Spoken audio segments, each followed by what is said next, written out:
Coucou, nous revoilà dans un petit tuto. Là on va vous montrer comment on a fait chauffer nos bacs cet hiver quand on est parti à la montagne. Donc il faisait moins 10, moins 15 à l'extérieur. On a pris des petits chauffages d'aquarium en fait qu'on avait trouvé directement en grande surface. Donc là c'est des HT100. On en avait pris deux, un pour chaque bac. Donc c'est du système 220, mais bon on est autonome donc on est pas trop de soucis. Et ça consomme 100 watts. Donc il y a des 25 watts, 70 watts. Donc moi je les ai réglés sur le minimum, parce qu'on n'a pas besoin de faire chauffe-eau, hein. Donc là c'était 19.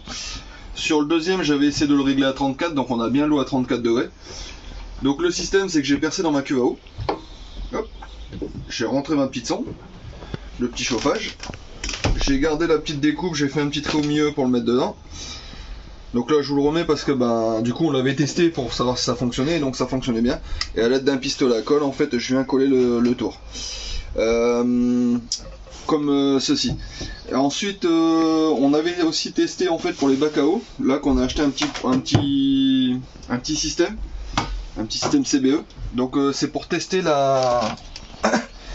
comment dire, avec ça on teste la profondeur de l'eau. Donc savoir ce qu'il nous reste. Donc on a acheté ça, ça coûte 30 €, une trentaine d'euros. Donc tank test, c'est. Et on appuie dessus et voilà, on a le restant de l'eau. Donc ça on va le tester. Donc c'est pas très cher, on a le faisceau, on a tout avec, on a 4 mètres de faisceau. Il est déjà passé, on n'a plus qu'à raccorder. Donc là on va installer ce matin nos bacs à eau. C'est pour ça que je voulais vous faire voir en fait ce que ça donnait en fait les petites sondes. Pour un retour en fait qu'on a eu. Donc nous on a passé une dizaine de jours là-bas. Donc sans chauffage la journée dans le véhicule. Et en fait du coup ça n'a pas gelé, l'eau n'a pas gelé. Et au soir en fait limite on pouvait se doucher aussi directement avec l'eau comme ça. Donc, comme l'été. Bon après c'est sûr qu'il faisait un petit peu frais sur l'extérieur. Donc avec ce pack en fait on a aussi des petites ventouses de livret. Mais ça colle pas très bien à l'intérieur. Donc je vous conseille de juste couper à la dimension, à la taille. Et puis directement le poser à l'intérieur. Là je vais laisser un petit peu chauffer mon pistolet à coller, je vais recoller tout ça. Voilà, bonne journée. Donc ici on peut mettre des cosses, enfin faut mettre des cosses. Donc on vient raccorder nos cosses, bien bloquées à l'intérieur. Tac pour la pompe. Donc de l'autre côté il y aura un fusible. Hop. Ici un bout de gaine thermo.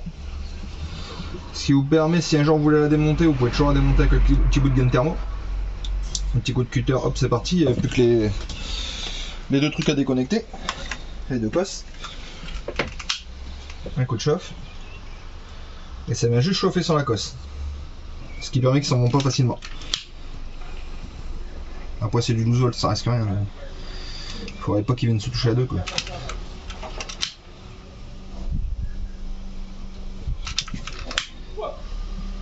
Bon normalement c'est qu'un petit décapeur mais ça marche très bien aussi au briquet.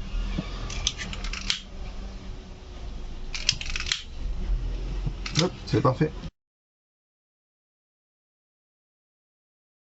Froide en haut et pourquoi on met l'eau chaude en bas? Explique. Bah je sais pas, je te demande, pourquoi? Que ça fasse beau. Bah c'est simplement pour s'en rappeler qu'on a mis un en haut et un en bas. Maintenant la chaleur elle monte. Et du coup t'as toujours ton tuyau qui peut chauffer là, au cas où.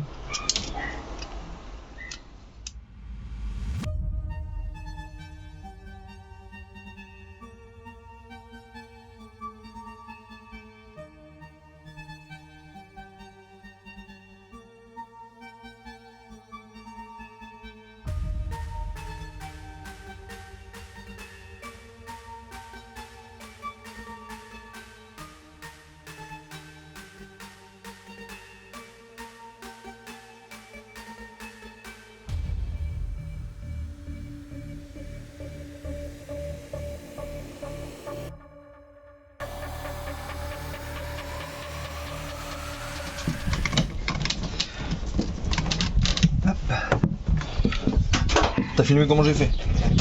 Quand? Je l'ai chauffé.